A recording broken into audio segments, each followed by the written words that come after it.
Howdy guys, what's going on? It's Elio here, back with another video. Here is Rukia, who's going to be number 4 in the character review series for Bleach Immortal Soul. So without further ado, let's go ahead and check her out.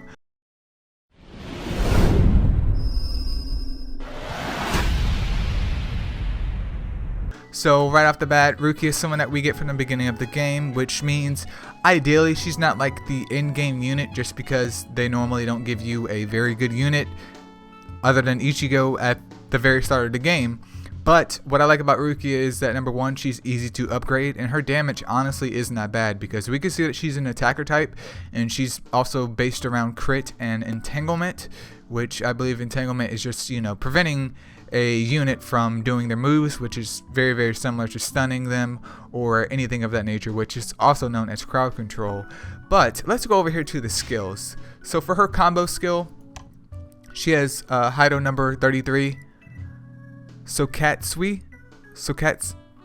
I don't want to butcher that, Hado number 3, okay. But anyways, this one does damage to a single enemy and increases her crit chance by 15% for one round. So as you do her moves, naturally her crit rate should raise, which is what it's implying.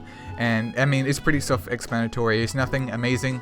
It just gives her a higher chance to crit, which her crit damage, honestly speaking, especially if she is at the end of a combo, is actually insane. I just absolutely love it. And then her rage skill, which is her special skill, is Niji Aisho. I'm butchering these names, so don't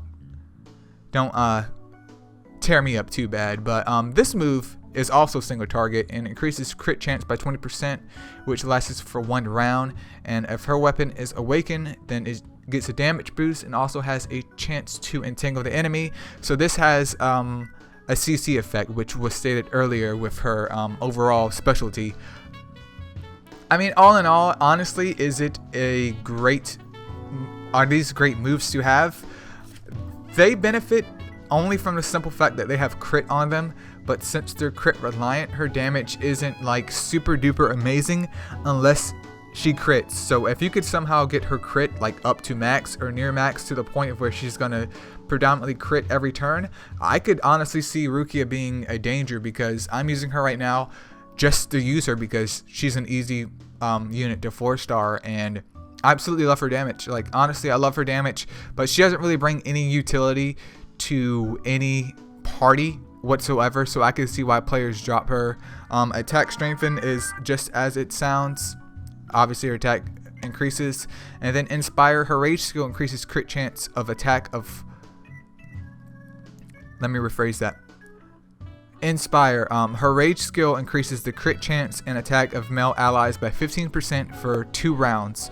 So what her move does is every time that she does her special, which is her rage skill, all male characters in the party get an attack boost by 15%, and then they also get a 15% boost to their crit rate as well, which by no means is no little amount. 15% both attack and crit is a huge chunk, so she does bring something to the table where she raises damage up of other units.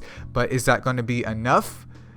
Depending on the situation, yes, but depending on other situations, that might not be enough to warrant you wanting to bring her into your party. Like I said before, I've personally been using her, and I've definitely been enjoying it when she crits.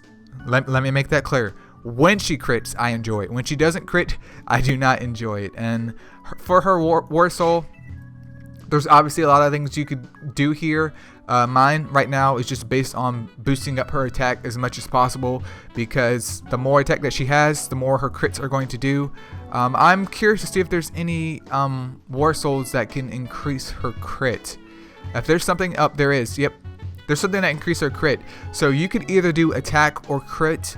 At the moment, she just has attack on her for mine, but I would love to get her second slot open up and make that crit based, because what I'm thinking about doing is doing maybe double crits and making her just being able to crit as much as possible to get as much damage out of her as possible, because her skills lean themselves towards her having max crit or high crit to do a lot of damage. And then her talent over here is just she increases all Soul Reaper characters by 0.8% at level 1, and obviously if we use more of her pieces, this will go up. Not a super big buff, but obviously if you increase it up, definitely worth it. But I would just give her pieces more towards enhancing her star rank at the moment versus that. I mean, if you're not going to use her, then feel free to dump all of your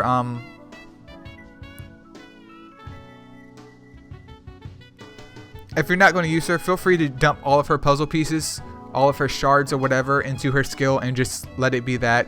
I mean, overall, is Rukia like an amazing unit?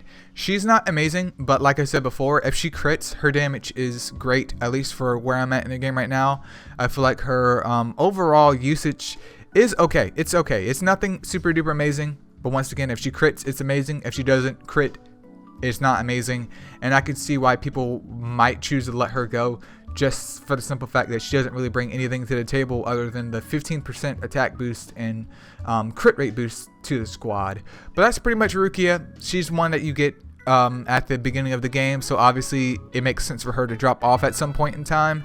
But yeah, that's pretty much Rukia, you guys. If you guys have any suggestions for the next character review, feel free to leave a comment below, or what type of things you guys would like to see more in these type of videos, as this is the learning process not only for you guys but also for me.